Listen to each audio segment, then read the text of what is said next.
63வது சர்க்கம். மதுவன பங்கத்தை அறிவித்தல். அப்பொழுது தலையால் விழுந்து வணங்கின ததிமுக வானரனைக் கண்டு உடனே வானராதிபரான சுக்ரீவர் பதைபதைத்த மனத்தினராகி பின்வரும் சொல்லை சொன்னார். எழுந்திரும் எழுந்திரும் வீரரே, ஏன் நீர் எனது கால்களில் விழுந்தீர்? எல்லாம் விளங்க கூறப்படட்டும், உமக்கு அபயமுண்டாகும். மிகவும் புத்திசாலியான அந்த ததிமுகன் மகாத்மாவான அந்த சுக்ரீவரால் தேற்றப்பட்டவனாகி இப்பொழுது எழுந்து பின்வரும் வாக்கியத்தை சொன்னான். அரசே, வனம் இதற்கு முன் பிறர் உட்புக அனுமதி பெற்ற இடமாக ரிக்ஷ ரஜஸினாலும் இல்லை, வாலியினாலும் இல்லை, உம்மாலும் இல்லை.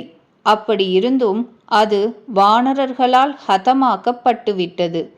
இந்த வனபாலர்களால் தகையப்பட்ட வானரர்கள் இவர்களே கணிசியாது மதுக்களை பருகிக் கொண்டிருக்கிறார்கள், இன்னும் அழித்தும் கொண்டிருக்கிறார்கள். சிலர் மிகுந்ததை அங்கேயே கொட்டுகிறார்கள், எல்லோரும் அப்படியே அழித்து கொண்டிருக்கிறார்கள்.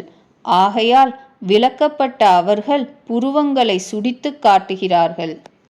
அன்றியும் அந்த வனத்திலிருந்து ஓட்டப்போன இவர்களும் அந்த சினம் கொண்ட வானர பெரியவர்களால் அடித்து துன்புறுத்தப்பட்டவர்களாய் வெருண்டோடி வந்துவிட்டார்கள். ஹே வானரோத்தமரே, அவ்விடத்தில் வானரர்கள் கோபத்தினால் கண்கள் சிவந்த அநேகர்களான அந்த வானர வீரர்களால் ஒன்றும் தோன்றாதபடி மனக்குழப்பம் அடைவிக்கப்பட்டார்கள். சிலர் கைகளால் அறையப்பட்டார்கள், முழங்கால்களால் உதைக்கப்பட்டார்கள்.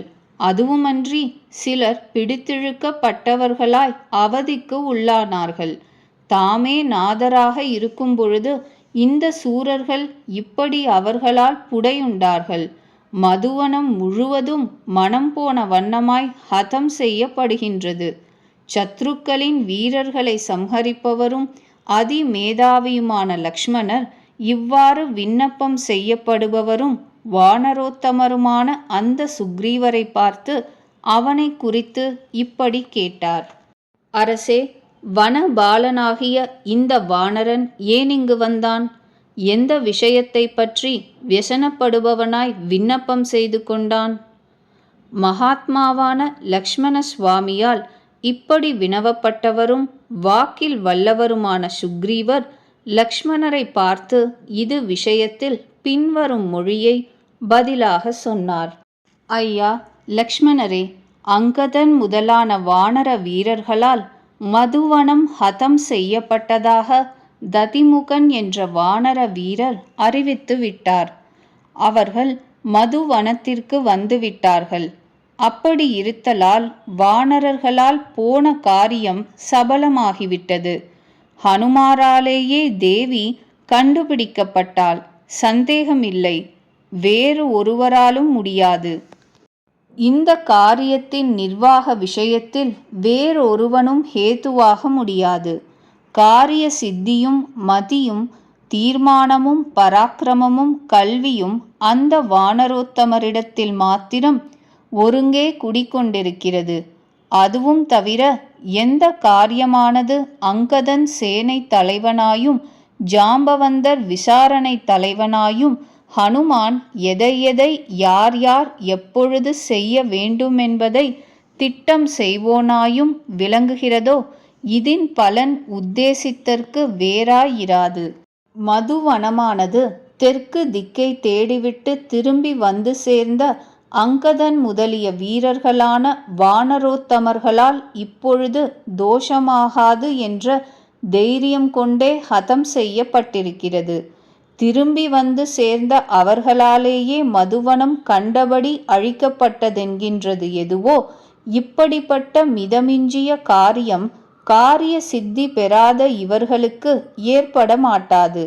அதுவுமன்றி வானரர்களால் அருந்தப்பட்டிருக்கிறது, வனம் முழுவதுமே பாழாக்கப்பட்டிருக்கிறது.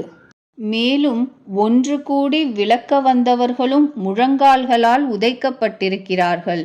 பெயரால் ததிமுகர் என்றவரும் பிரக்யாதி பெற்ற பராக்கிரமமுடைய இந்த வானரர் சுபமான சொல்லை சொல்லுகிறவராய் இப்படிப்பட்ட விஷயத்தை சொல்ல இப்பொழுது வந்திருக்கிறார். மகாபாகுவே, சுமித்ரை பெற்ற செல்வமே, உள்ளபடி நீர் யோசித்துப் பாரும். வானரர்கள் அனைவரும் திரும்பி வந்து மதுவை பருகிக் கொண்டிருக்கிறார்கள் என்பதால் சீதை கண்டுபிடிக்கப்பட்டாள். ஓ மகானுபாவரே, மிகவும் தெரிந்த மகான்களான வானரர்கள் வைதேகியை காணாமல் வரத்தால் பெற்றதும் திவ்யமானதுமான வனத்தை சின்னாபின்னமாக்க துணிய மாட்டார்கள். மகா யசோவானான லக்ஷ்மண சுவாமி சுக்ரீவருடைய வாயினின்று வந்ததும் கர்ணானந்தகரமுமான சொல்லுக்கு செவிசாற்றிக் கொண்டிருக்க, அவரிலும் அதிகமாய் ஸ்ரீராமபிரான் நல்ல செய்தி சமீபத்தில் இருக்கின்றதென்றது இப்பொழுதே மகிழ்ச்சி கொண்டார். அந்த சுக்ரீவர் ததிமுகனது இந்த மொழியை கேட்டு மிக களித்து அடுத்தபடி ஆக வேண்டியதை பற்றி வனபாலருக்கு இப்படி விடை தந்தார். காரியத்தை செய்து முடித்த அவர்களால் வனம் புஜிக்கப்பட்ட இடமாகிவிட்டது. அப்போதிலிருந்து அந்த நான் சந்தோஷம் அடைந்தவனாக ஆனேன். காரியத்தை செய்து முடித்த அவர்களுடைய நடத்தையும் என்னுடைய அனுமதிக்கு உரியதாகிறது. சிம்மங்கள் போன்ற பராக்கிரமம் உடையவர்களாய், ஹனுமாரை தலைமையாக கொண்டவர்களாய், காரியத்தை தலை கட்டிய அந்த வானரர்களை சீக்கிரமே காணவும் சீதையை மீட்கும் விஷயத்தில் தற்கால சமாச்சாரத்தை கேட்கவும் ஸ்ரீ ராகவர்களோடு கூடவே நான் அவாவுடன் இருக்கிறேன். வானரர்களுக்கு அரசரான அவர் அரச குமாரர்கள் இருவரையும் காரியம் சித்தி அடைந்தவர்களாய், குதூகலித்திருப்பவர்களாய், பிரீத்தியினால் மலர்ந்த கண்களை உடையவராய் கண்டு காரியத்தின் சித்தியை கைகளுக்கு கிட்டியிருப்பதாய் நினைத்து சந்தோஷாதிசயத்தால் சிலிர்த்திருக்கின்ற அவயவங்களோடு அடக்க முடியாதபடி களி கூர்ந்தார். 63வது சர்க்கம் முற்றிற்று.